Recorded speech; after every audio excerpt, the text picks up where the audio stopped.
સમાચાર મહેસાણાથી પ્રાપ્ત થઈ રહ્યા છે। ભાજપના મહિલા હોદ્દેદાર પાસે વિભત્સ માંગણી કેસમાં મોટો ધડાકો થયો છે। આખું ષડયંત્ર રચાયો હોવાનો ખુલાસો આ કેસમાં થયો છે। મહિલા હોદ્દેદારને ફોન કરાવનાર ભાજપના જ હોદ્દેદાર નીકળ્યા। જે મહિલાને ફોન કરનાર હતા એ ભાજપના જ હોદ્દેદાર નીકળ્યા હોવાની જાણકારી પ્રાપ્ત થઈ છે।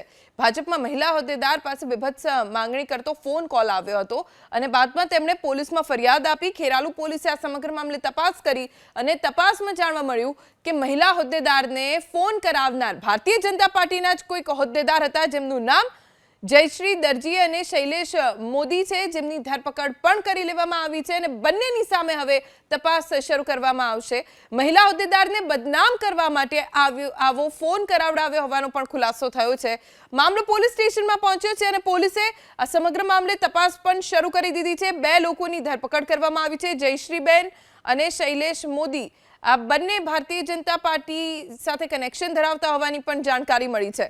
ભાજપમાં મહિલા હોદ્દેદારને બદનામ કરવાનું ષડયંત્ર રચાયો હોવાનો પોલીસ તપાસમાં ખુલાસો થતા જ પોલીસે બંનેની ધરપકડ કરી આગળની તપાસ શરૂ કરી છે।